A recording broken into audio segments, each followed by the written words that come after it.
And so as they were climbing through the crowds, the rocket was so big, like it nice. weighs it's the size of a destroyer. It's about 3,500 tons, Yeah.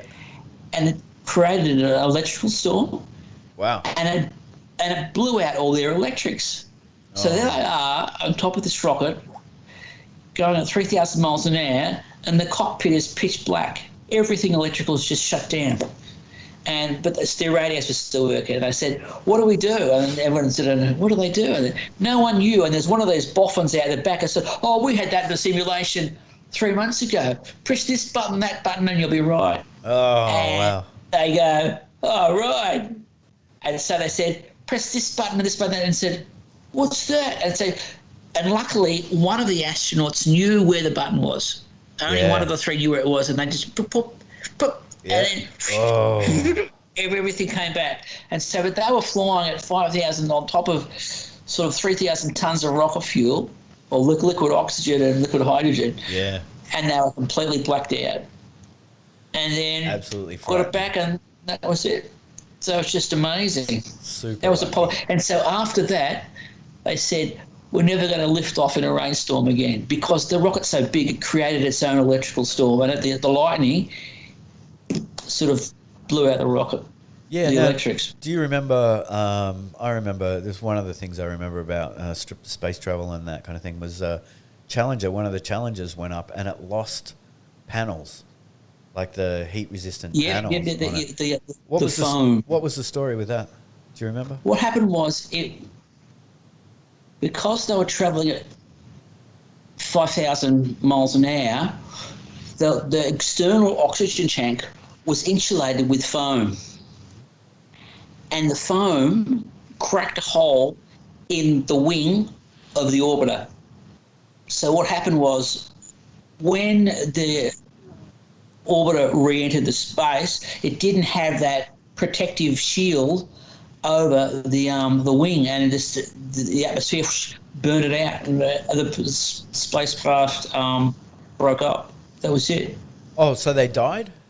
Oh, of course, all of them died. 7 of them died. Yeah, no. So- I'm talking about one where they survived, but there were, the little squares panels, like the insulation panels on it came off. Look, some of the panels always came off.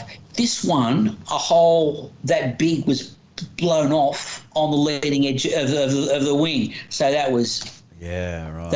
and they discovered that by simulating it by shooting sort of bricks of foam into the side of the wing, and it just straight through. So what they did now was, whenever they went up, they got the space station. They did a whole 360-degree tilt to make sure there were no holes in the leading edge. Yeah. Okay. So Now, while we're on space travel, what do you think about that little snippet I sent you that I highlighted in a screenshot about the possibility that America actually has, and it has kind of admitted to having craft that are not from Earth? Look, I think there's, because of the internet, and I think clearly there are things out there that you can't explain, and so I'll to just hide it. I'll just qualify Yeah. that article was from the New York Times. Yeah. Okay, so, and they were saying, that there's I forget the wording, but they were saying, very distinct possibility that that they have craft already from other places, that are not Earth. What do you think about that? Do you think, I remember when we were talking, you said that you thought it was foolish to think otherwise, to think that... I think it's naive to think that we are the only life in the whole universe. Oh, definitely.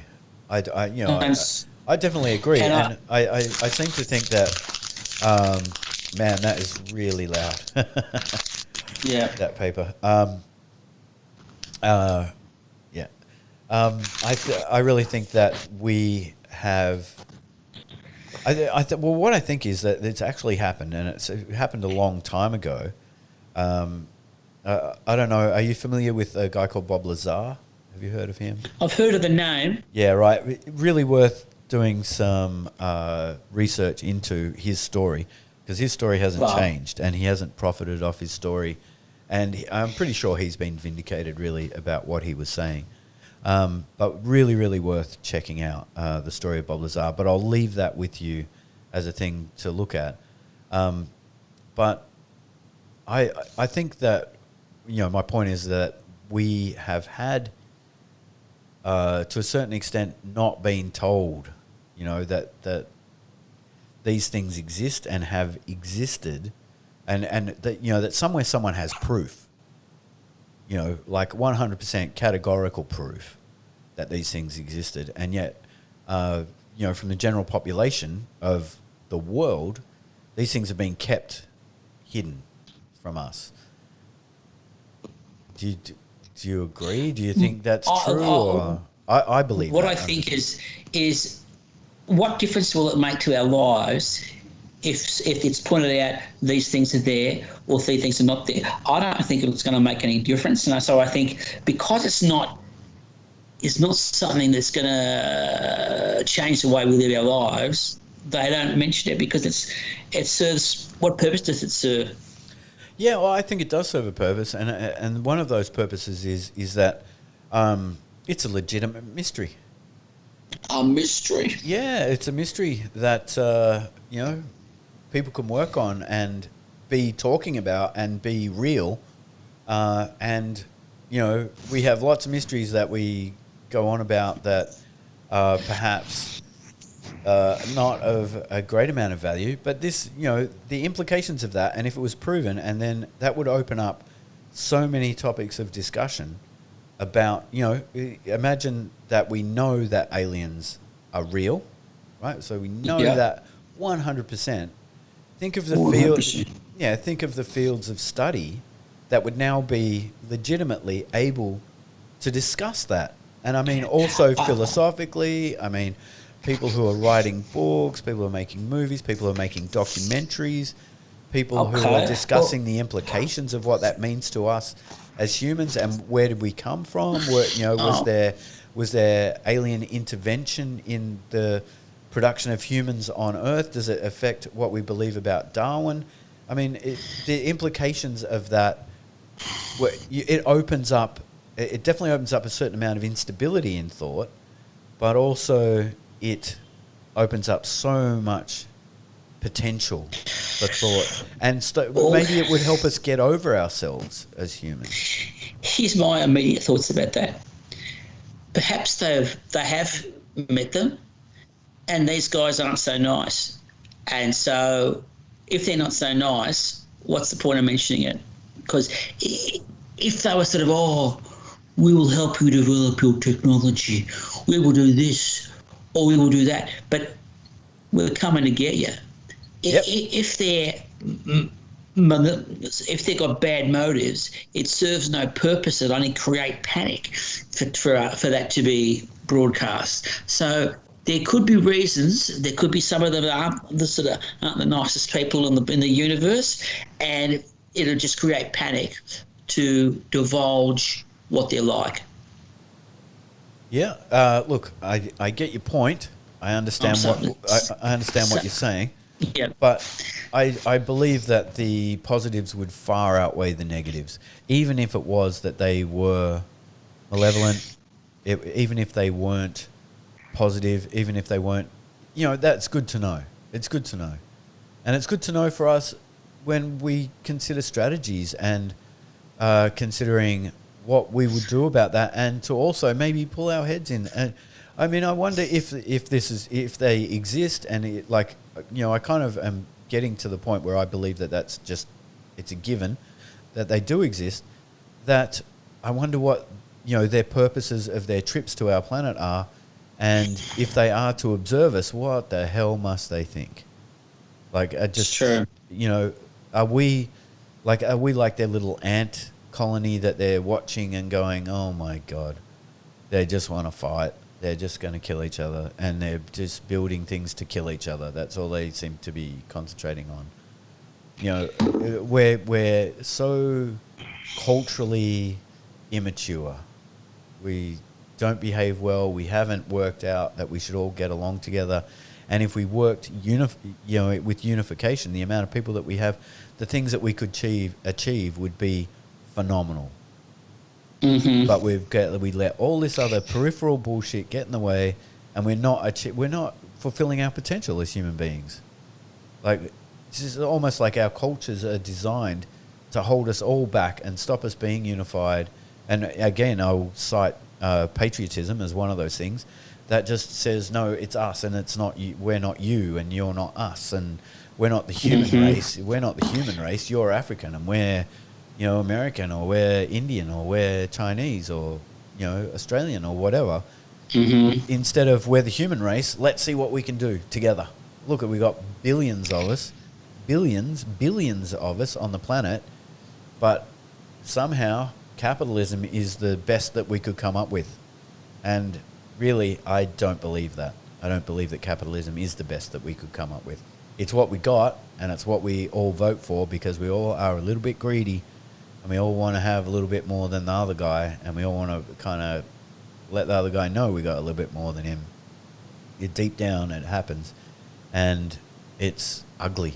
It's ugly. And if we were unified, what could we do? What could we do if we were unified? So I think, I think we should know. I think we should know, good or bad or otherwise. Mm-hmm. It might help us to be more unified in our, we're actually human. Look, we're earthlings. Let's all be earthlings. Wouldn't that be a good thing? And then ultimately, we're all beings. We are beings, and the aliens are beings, and let's be unified with the aliens. I just, I'm putting it out there, but I really believe that's a more mature way of looking at it, and that we keep hiding things from ourselves, and we're heading down this terrible road, and none of it seems to be good or going anywhere good, really. Look, yeah, I agree. I think everyone's looking inward, and that's not positive. So, I mean, so you're a father, right? And so, considering these things, what do you say to your kids about this kind of stuff, or they don't ask? I've never mentioned about UFOs to them. Yeah, but not necessarily UFOs, but just their perspective, and how you want, how, like, what is a mature, positive, and enlightened way to live their life. Just sort of what I try and tell them is to be kind to people, but don't let them use you. And if you treat others like to be treated, hopefully they'll treat you the same way. Yeah, I guess that's a fairly good philosophy.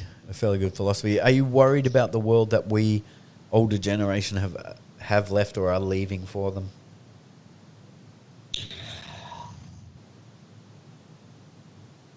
I'm just concerned about how, as I said before, people have lost the ability to agree to disagree, and that's becoming more pronounced as time progresses.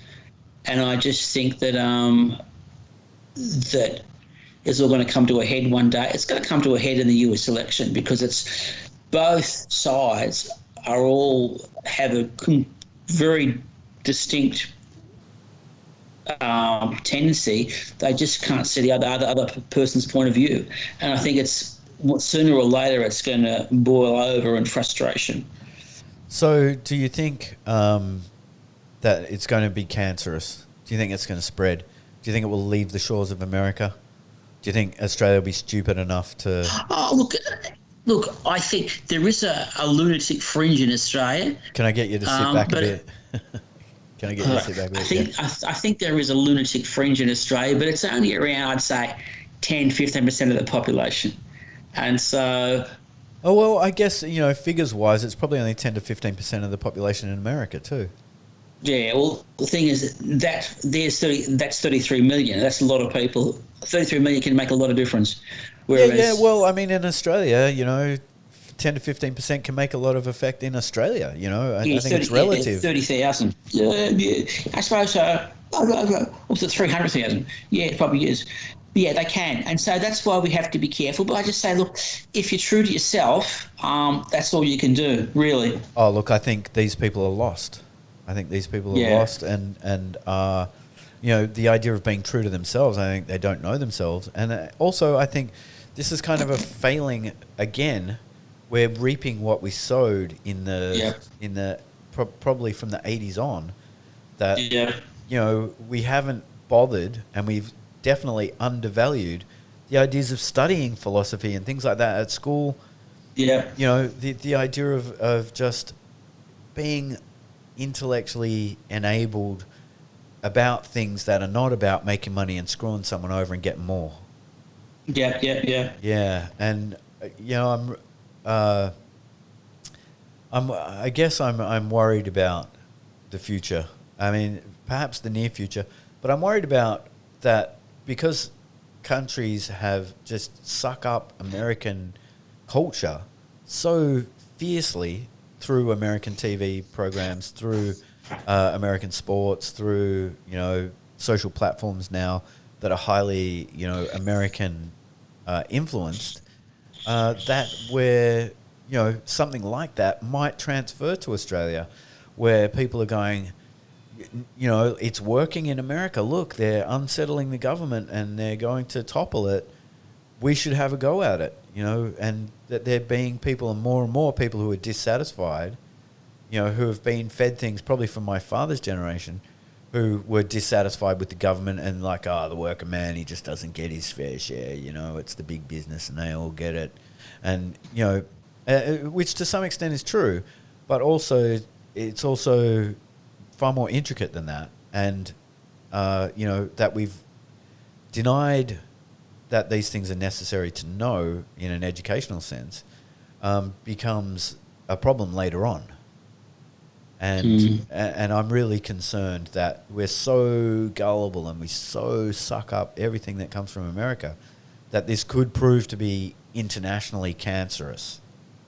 You know, I think if America goes tits up, I think that we might see that you might actually find out which countries have really taken on board American ideology and are going to go tits up as well. I think you might see it spread. And that concerns me. That concerns me for Australia.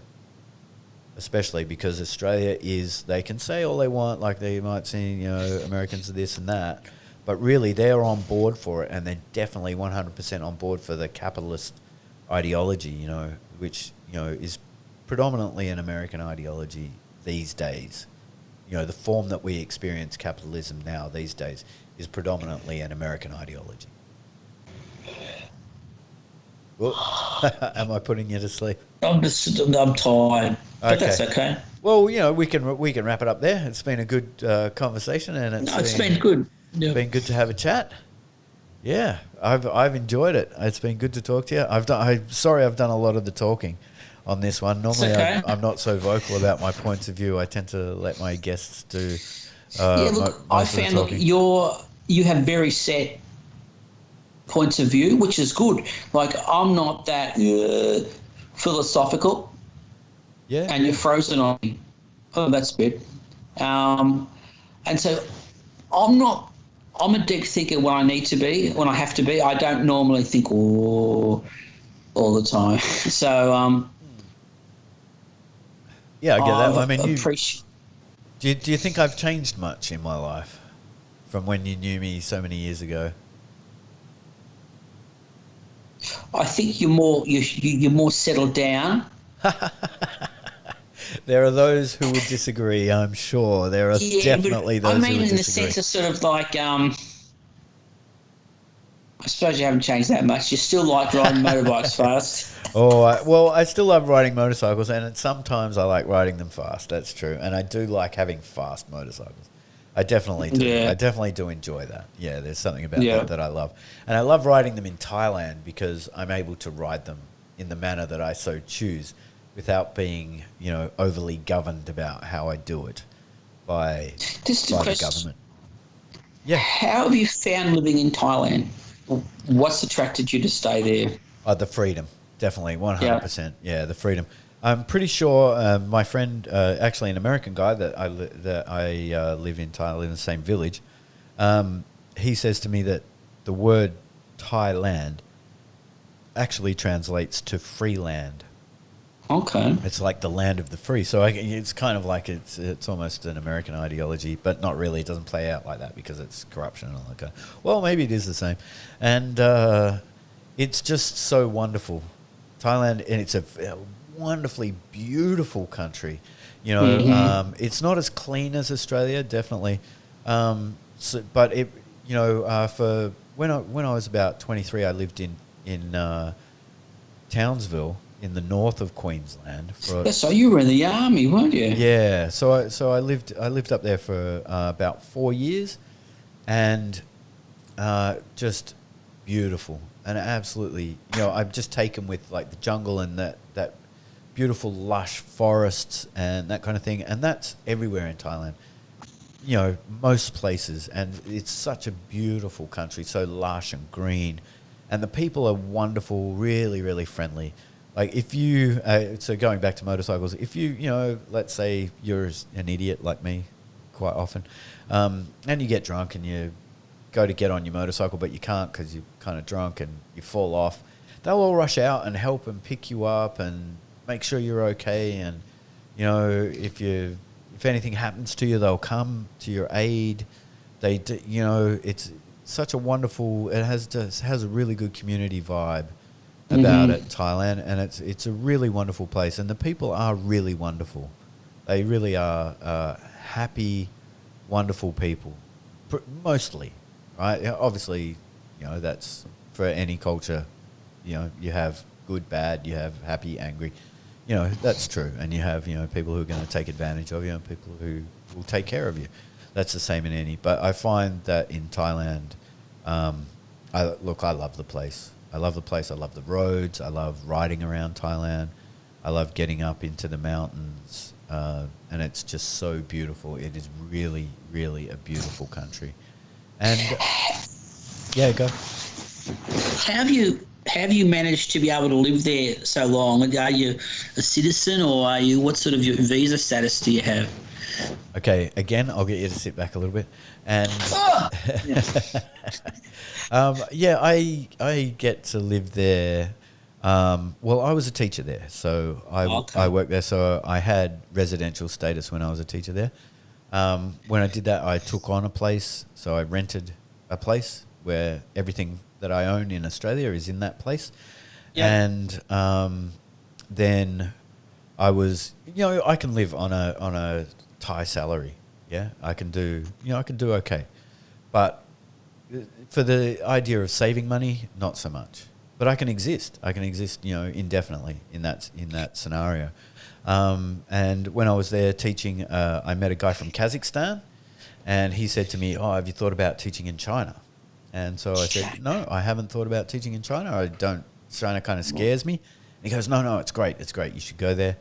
And so I worked on finding a job in China and found a job in China, and I came here to explore what the possibilities might be like, and now I go between the two. So I kind of think of this, I said this in a few podcasts, I think of this as a fly in, fly out job. So I work for 4 months and I get 1 month holiday, and I go back to Thailand, except in COVID. And then I work for 5 months. I work for 5 months and I get 1 month's holiday. And then I work for 4 months and I get 2 months holiday. So I spend 3 months in Thailand, and they're big holidays. 8 weeks is a good amount of time to be there. I can get all my affairs in order. I can pay my rent and do all that sort of thing.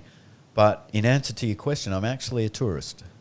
I go on a tourist visa, which you can do as an Australian. But also I'm good friends with the people at the immigration from when I lived there. I know them, and they know my face. And when I go in there, they're like, "Hey, how you going?" And what visa? What are we paying for today? What are you doing? What are you doing? You're getting an extension or whatever. And also they're very, very friendly in that sense too, in governance of, look, we'll help you out. How long do you want to stay? Here's how you can do that. How long are you staying? How long are you going to be here? There's one way is to go out of the country and we'll extend your visa and you can come back in. or you can you just pay us some money, and we'll get that, and it's legal, right? So it's not actually a corruption thing. You know, when you often hear those stories of, oh, just pay us some money, but it's actually just, this is the cost of this visa, and we'll do that visa for you, and you don't need to go out of the country. You can stay for your 2 months. You don't have to worry about anything, and then when you go back to work, you can just go back to work, and when you come back, we'll do it again. You know, and because you get a month, I get a month, right? So for the 1 month holiday, when I fly in, I don't need to get another visa. I get my 30 days on arrival, right? And then the second time, I need to extend it, so I can either go to immigration in the city that I live in, which is Buriram, which is the home of the MotoGP, the international MotoGP in Thailand. So there's a beautiful motorcycle race course there, and lots of wonderful things. And then just extend it, and I get a 30-day extension, so I can just go there. They give me that, and then I get another 30 days, and I'm out. Mm-hmm. So I just do that. You travel on Australian passport? Yeah, of course, because I'm not going to get anyone else's passport because I'm not from anywhere else. You know, makes sense. Yeah, and it's funny that it's funny when you live in another country, you start to understand a bit more about the world, and that, like, you know, British people get different concessions for how long they stay when they come. So we get 30 days, but I think maybe the British get 60 days, and I think maybe the Americans get more, or I'm not sure. But there's all sorts of intricacies with what country you're from, as much as, you know, how long you want to stay and what visa you have. There's, you know, different countries get different deals, have made different deals with Thailand. Yeah, but it's fun. It's a fun place to live, man. It's incredibly fun, incredibly free, and I love the place. And it's so beautiful, and the people are so friendly. So yeah, it's nice. And I don't, because it's not a wealthy country, I don't feel like I'm in a place where it's hard to explain, but you know, so the place that I live in is not like any place that I've lived in Australia. It's not, you know, it's not of the same quality, but it's a roof, and it's practical, and I can use it, and it's over my head, and I've got rooms, and I've got air conditioning, and all the things that, you know, I enjoy in Australia. And the internet is probably a lot better, and a lot cheaper, and everything's cheaper. That's another side of it too, is that everything's not so expensive. I really found one of the things when I moved to Thailand was how angry I was about how much I'd been paying for things in Australia. Yeah. Like, when I pay for things in Thailand, I'm like, oh my God. Why? You know, this is actually not a third world country, definitely not a third world country, but not a first world country either. And why, in this environment, am I paying this for, let's say, internet or whatever, and then in Australia I'd be paying like 5 times. Incredible. 5 times that, you know.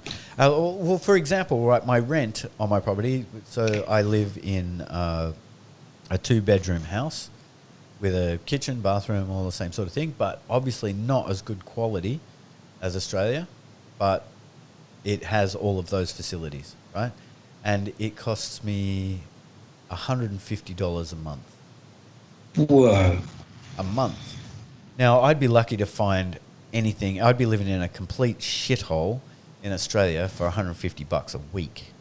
Yeah, you would be. Yeah, I totally would be. So again, another attraction of Thailand, and we're talking in Australian dollars, and also that's quite expensive in Thailand. You know, 3,000 baht is quite a bit of money. You know, when you consider perhaps the average wage might be 8,000 a month, 8 or 10,000 baht a month, which is about $500. $500 a month. Yeah.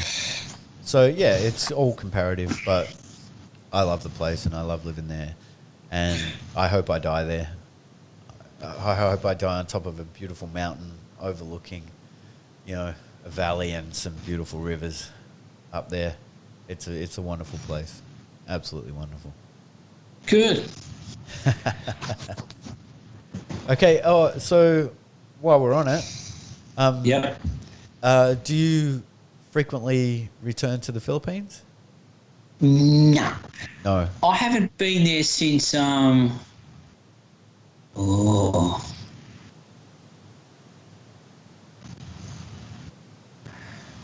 2010. Yeah. Okay. So that's 10 years. 10 years you haven't been Yeah. there. Yep. Are you? Do you plan to go back, and do you plan to take your children to have a look and do all Look, that? I think I'd let my children can go back with their mum Yeah. Yeah. because things didn't work out with their mum.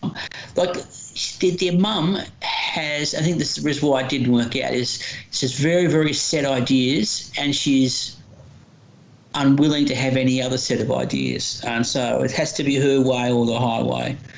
Yeah. Yeah. Yeah. And so it I turned understand turned that. out to be the highway. Yeah. Okay. Yeah.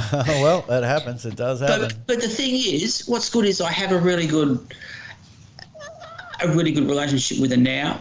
I make Yep. sure she sees the kids. I make sure the kids, and sort of, I help her out, still help her out administratively, things like helping her with her to dissect sort of like forms she has to fill out or stuff like that. So I've got no Yeah. qualms with that. Is she still in Australia or? Yeah, Yeah. Yeah. she's So living in. She's bought a house in Phillip Island. okay, she's doing okay. Yeah, She's not thanks to really. me. Yeah. Well, yeah. There's lots of things I could say about that. Yeah. Yes, and yes, all of those things, and people say the same things about Thai women as well. But that's good. It's good that she can stay there and she can enjoy Yeah. a good lifestyle. I see. It's weird, right? Because it's like they want to be where we are, and like for me personally, I want to be where they are. I want to live in Thailand, but I tell you, if I meet a Thai lady, I guess Hmm. I'm guessing, and I'm not saying 100%. None of what I'm saying is like across the board, but I'm saying probably, possibly in the majority of cases that a woman that would be interested in me would be looking at me to be able to live in Living in Australia. Yeah, Yeah. the amount of times I've been asked about where are you from, and then when are you going back? When are you going to? Are you going to go back to Australia? And every time I say no, I'm not. It's almost like the end of the conversation. that it's okay. Well, it's nice meeting you, and Yeah, it's see good you to later. talk to Bye. you. Yeah, yeah. Yeah, but I'm not going to get a ticket to Australia, which does happen, right? And it definitely happens, and I can understand why it would, because the quality of life and the amount of money that they can earn in Australia will make their family, and this is how they think, is about their family. So it's about they can make their family rich, and that is holds them in high esteem in their village and in their family. And Mm. so I understand why. I completely understand why anyone in any situation might want to better their situation in life. I totally understand that. But for me, when I'm in Thailand and I want to meet a nice Thai girl, it's really, you got to love me for me, because I'm not. There's no kind of dollar deal that goes with me. There's Yeah. just, you want to be with me or you don't, and I guess to a certain extent that's proven quite difficult. But hey, there's lots of other things to love about Thailand. So, and I love being there. So, I'm not really too worried about that as well. It's a good place to be. It's a good place to live. Mm-hmm. Although I spend 9 months of the year out of Thailand, unfortunately. If I could earn what I earn here in Thailand, I wouldn't leave. I'd never leave. I love it. Good. Okay, well, let's wrap it up there, hey? Okay. Perfect. Yeah, good to talk to you, John. And for everyone who's been watching the show, this has been John White, a friend of mine from many, many years ago. And, great to catch up with you, man. Like, I've really appreciated hearing your perspective on things. And it's been really good to talk to you. It's been a long time between drinks. Has been Yeah. 35 years. Yeah, perhaps even 35 years. Wow, that is a Yeah. long time. I really don't want to admit I'm that old, that I could have was it 35 years of not seeing someone and know them and think. still know them really well. I saw you when you were in the army. You Yeah, came right. down to visit. Yeah, okay. Wow. Yeah, well, it's 30 years since I joined the army. Okay, so it's less than that. So it's about 25 years. Yeah. Well, it's about 30 years. Yeah, yeah, yeah. Wow. Wow. Yeah, absolutely. Anyway, signing out. Thanks, John See White. you. It's been Thanks, a Keith. pleasure. Ta-da. Thanks, mate. See ya.